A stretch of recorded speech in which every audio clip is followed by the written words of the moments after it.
E aí pessoal, tudo bem? Sejam bem-vindos a mais um vídeo, Natan aqui. Hoje eu vou falar uma estratégia que funciona. Nos últimos dois vídeos a gente falou da estratégia de médias móveis que aparentemente não funciona, né? Pelo menos não da maneira que nós gostaria. Hoje eu vou mostrar uma que de fato funciona. Suporte e resistência baseado em volatilidade. Ela foi desenvolvida por mim, foi desenvolvida pelo Leandro Guerra. Deixar todos os contatos dele aqui, Instagram, o site dele, o YouTube dele.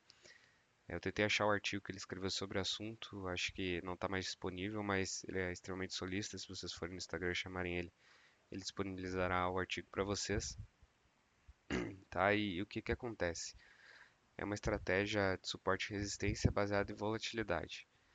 Vocês podem falar que, suporte e resistência, eu sei o que que é, eu traço uma linha no gráfico no topo, no fundo, ou eu uso banda de Bollingers, mas aqui é diferente porque a gente não está trabalhando com preço, sim com volatilidade. Tá? E a principal diferença é essa, porque de fato a volatilidade é a alma do mercado e ela tem o que importa para a gente poder predizer o suporte, né, ou a resistência, porque vocês vão ver aqui que ela segue uma curva normal e o preço não, né? O preço não segue uma curva normal. Ele não é estacionário, justamente por isso que ele caminha para algum lugar, seja para cima ou para baixo. Óbvio, existem momentos em que o preço ele está em consolidação, mas se a gente for ver, por exemplo, vamos pegar o dólar. Em 2008, o dólar era R$ 2, hoje é 6. A bolsa em 2008 era 50, 30 mil pontos, hoje é 150 mil pontos. Então, se a gente fazer uma distribuição normal disso, você vai ver que não existe, na verdade. Então, quando a gente olha retorno, né, isso eu vou trabalhar com calma, explicar mais com calma na frente. A gente trabalha retorno e você tem uma distribuição normal e por conta disso você tem as características necessárias para tanto fazer uma modelagem quanto de fato trabalhar aí um indicador, tá? Então aqui é o código que vocês já conhecem. Esse código aqui o começo é meu, mas no que trata-se da volatilidade aqui eu vou mostrar anual, depois a mensal e a semanal. Eu vou mostrar direto no site do Leandro, tá? Não vou mostrar aqui no código porque não é público, mas daqui para baixo o código dele é público, que é o anual somente, tá? Puxo ele no diário, pego os últimos 10.000 candles, mini índice do BMF Bovespa.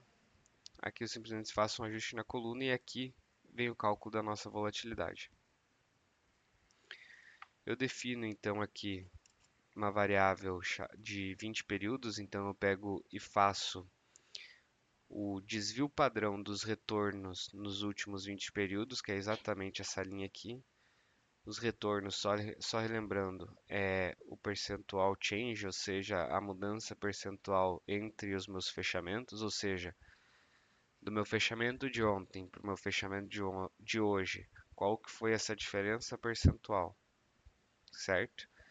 E aí ele multiplica pela raiz quadrada de 252 para a gente ter então esse desvio padrão dos últimos 20 dias, só que ele é anualizado, certo? É por isso que ele multiplica aqui por 252, que 252 são os 252 dias úteis em média que a gente tem nos anos e que o mercado considera, beleza? Esse NP round nada mais é do que uma função só para arredondar até 4 casas decimais, mas o que importa, e quero que vocês prestem muita atenção, que entendendo isso aqui, vocês entendem a fórmula e depois vocês podem pensar como replicar isso para o mensal e para o semanal, que é o que eu vou mostrar ali na frente, e eu vou mostrar como isso funciona aqui embaixo. Tá? Então, é o desvio padrão STD dos meus retornos nos últimos 20 dias, multiplicado pela raiz quadrada de 252 para transformar esse desvio padrão diário em anualizado, beleza?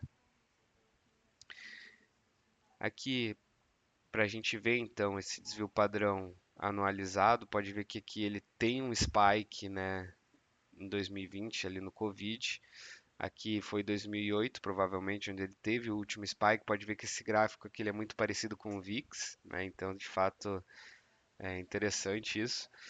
E mais interessante que eu quero que vocês percebam, tá vendo que eu peguei aqui desde 2005 até 2025. Se a gente fosse comparar o fechamento do mini índice, vocês concordam comigo que ele seria uma escadinha assim para cima, né?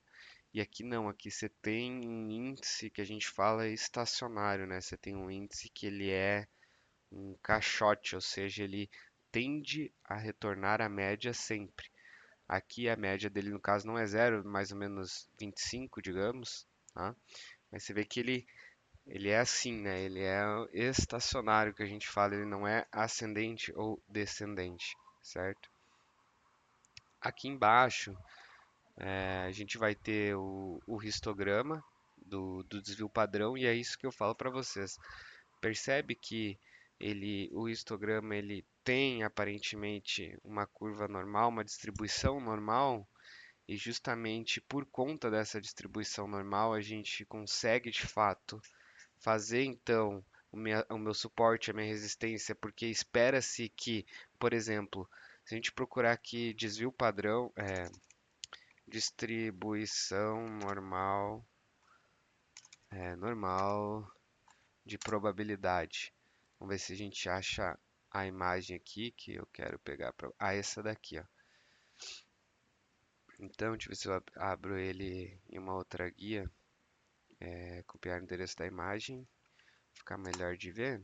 Ó, então, tá vendo aqui que quando a gente fala de um desvio padrão, que é esse cara aqui, e um desvio padrão para cima e um desvio padrão para baixo, a gente tem 68% da nossa amostra. Quando a gente fala dois desvio padrão para baixo, dois desvio padrão para cima, a gente tem 95% da nossa amostra. O que que isso significa? Significa que quando a gente olha, né, para nossa distribuição normal e por conta de trabalhar a volatilidade e elas ter essa característica estacionária e por conta dela ter essa característica estacionária, ela segue, portanto, uma distribuição normal, a gente consegue com isso verificar dentro dela, então, e criar os suportes e as resistências, porque entende-se que se a gente olha, né, a volatilidade, já que ela tem uma característica de distribuição normal, eu faço os meus suportes e as minhas resistências baseado nela e a partir disso eu entendo que o preço ele tem 68% de chance, digamos assim, de ficar entre um desvio padrão, menos um desvio padrão e mais um desvio padrão. E ele tem 95% de chance de ficar entre menos dois desvio padrão e mais dois desvio padrão. E da mesma forma entre desvio padrão 99,7. Beleza? Então, o que que eu vou fazer? Eu vou pegar esse desvio padrão aqui, desculpa, eu vou pegar essa volatilidade que a gente calculou, que é a nossa variável vol, tá?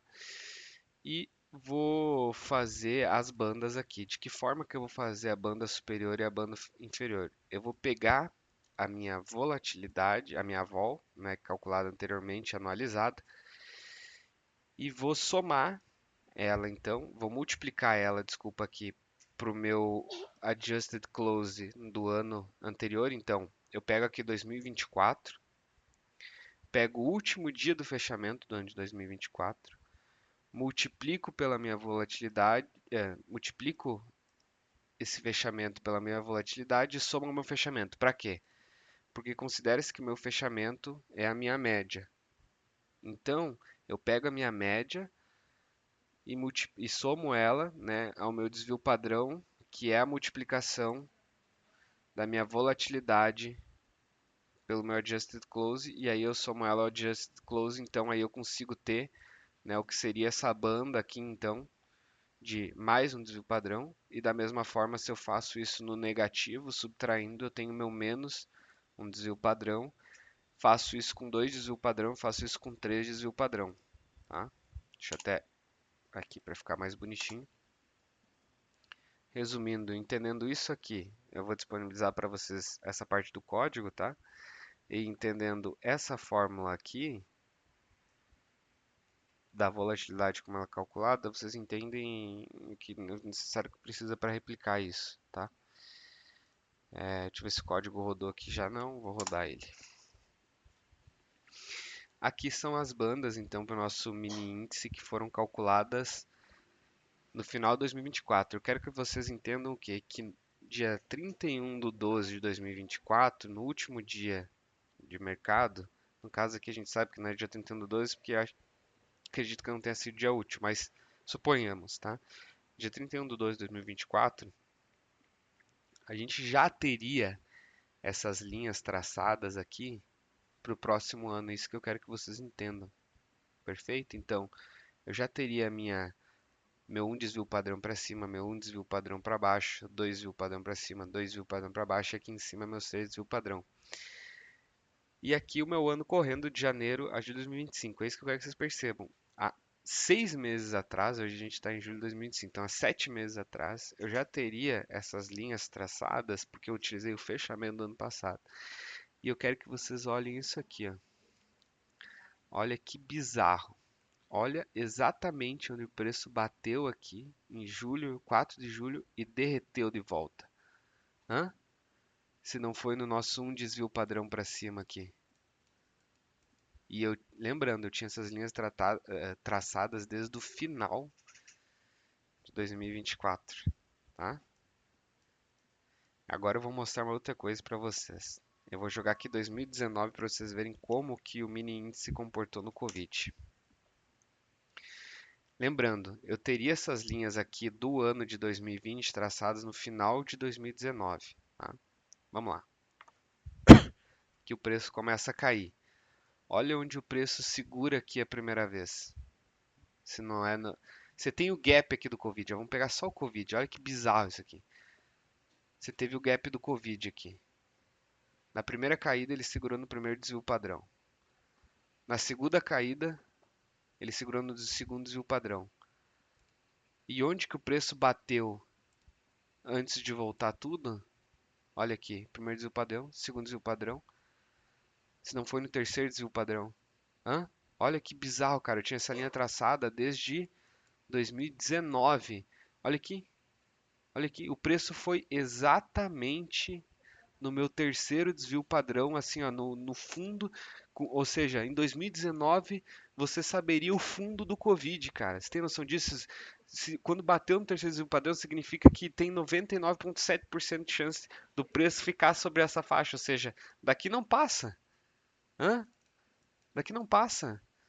Imagina, óbvio que você não vai fazer isso, tem estratégia de banca, mas eu quero que vocês entendam a loucura. Daria para você pegar aqui, pô, daqui o preço não passa e dar um all-in aqui e só segurar esperando o preço voltar, esperando o preço voltar aqui para as bandas do um desvio padrão. Hã? E olha para onde o preço voltou? Voltou ou não voltou? Hã? Bizarro, né? E pode ver que na volta, ó, olha onde o preço segura, olha onde o preço segura, olha onde o preço segura. Hã? Mas isso que é bizarro, tá? Porque eu teria em 2019, tá? 2019 você teria essas linhas traçadas para 2020. E olha onde foi o fundo do Covid se não foi no terceiro desvio padrão da volatilidade analisada. Hã? Tá? Eu quero que vocês pensem nisso e como isso parece bruxaria, assim, repetindo, isso não foi desenvolvido por mim, foi desenvolvido pelo Leandro Guerra. Eu vou deixar, enfim, todas as indicações dele, mas esse aqui é o site do MQS, que é do Outspoken Market, que é do Leandro Guerra. Vocês vão ter aqui, tem eu não ganho nada pra falar isso, não falei no começo do vídeo. Aqui você tem o free do AMSD, que nada mais é, tá, do que essa volatilidade, só que esse indicador de volatilidade, só que aqui ele coloca pra gente no mensal e no semanal. Eu vou mostrar o BRLX, lembrando aqui que ele até mesmo explica que tem que ser um ticker do Yahoo Finance, tá? Eu vou usar o BRLX. E eu quero mostrar aqui para vocês que ele tá deixando para nós um mensal, monthly, né? Olha esses spike que deu aqui. Olha onde o preço segurou. Olha aqui, dia 5, 4 de março, onde é que deu o primeiro spike, ó. Onde é que o preço segurou? Se não foi aqui, ó, na terceira, no segundo desvio padrão. Bateu lá, se tivesse vendido, tinha pego tudo isso aqui, ó. Hã? Olha aqui pra frente, ó. De novo. Mesma coisa. Aqui. Aqui, no dia 10 de julho, mesma coisa. Aqui no dia 17 de julho, mesma coisa. Hã? Então, assim, seguindo a lógica, a diferença do anual é que o quê? Se a gente, deixa eu voltar aqui. Seguindo a lógica do anual dele, você tem aqui então as bandas de desvio padrão traçada por o mês com base no fechamento do mês anterior. Então, aqui o mês fechou dia 28, dia 31 de março. Então, dia 1º de abril, ele pegou o fechamento, que foi dia 31 de março, e calculou as bandas para o mês de abril. No mês de maio, fez a mesma coisa. Esse indicador não vou explicar agora, tá? Mas é muito interessante também. Vou deixar a videoaula em que ele explica tudo isso aqui com mais detalhe para vocês entenderem. Porque o meu objetivo aqui é falar somente do indicador de suporte e resistência baseado em volatilidade. Aqui no semanal,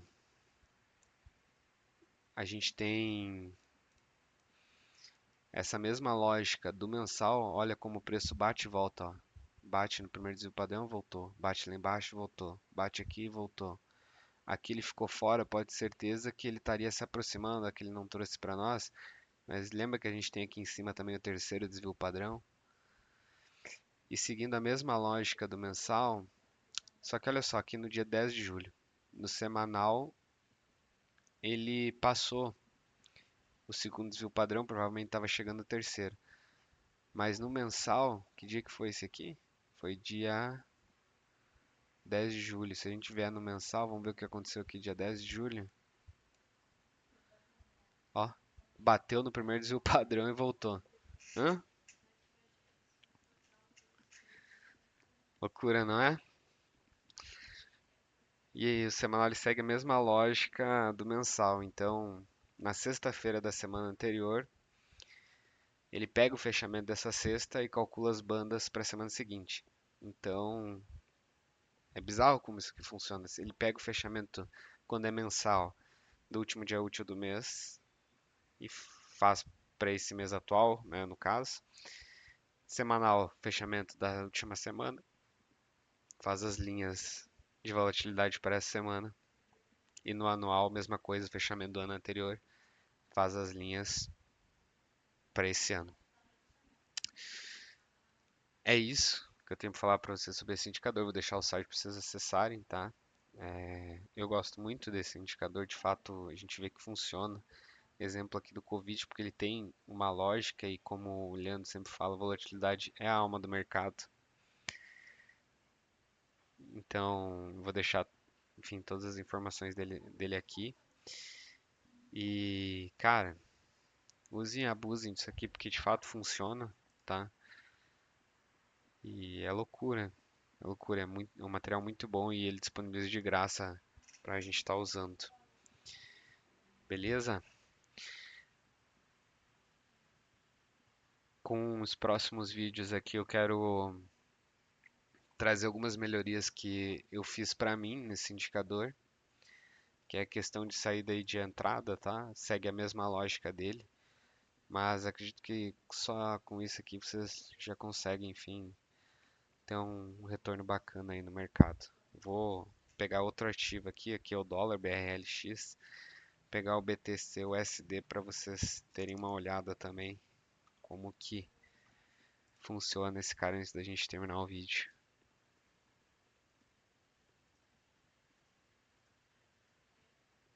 Olha, não vou nem dar zoom, deixa eu tirar o zoom aqui. Olha isso aqui. Olha onde é que o BTC bate, ó. Bate, olha. Hã? Olha aqui, segurando o segundo desvio padrão. Olha aqui, de novo. Olha aqui embaixo. Olha aqui, olha aqui. Olha aqui, segurando o segundo desvio padrão. Olha aqui, ficou operando no primeiro desvio padrão. Aqui ele deu uma saidinha fora. Provavelmente por aqui tava o terceiro desvio padrão dele, tá? Então é isso. Espero que vocês tenham gostado do vídeo. Por favor, vão lá no canal do Leandro Guerra, se inscrevam, que vale muito a pena. Cara, é muito bom sair muito de mercado. tem um histórico, tem LinkedIn, ele estuda isso há muitos anos, então, de fato, esse é o tipo de pessoa que vocês devem acompanhar, tá? Não é falcatrua de internet que promete retorno rápido para vocês aqui. Não tem nada de retorno rápido, tem estatística, tem a probabilidade a seu favor, né? Você quer esperar para entrar sempre no segundo desvio padrão, sempre no primeiro desvio padrão? Segue essa lógica aqui, beleza? Valeu, pessoal. Tchau, tchau.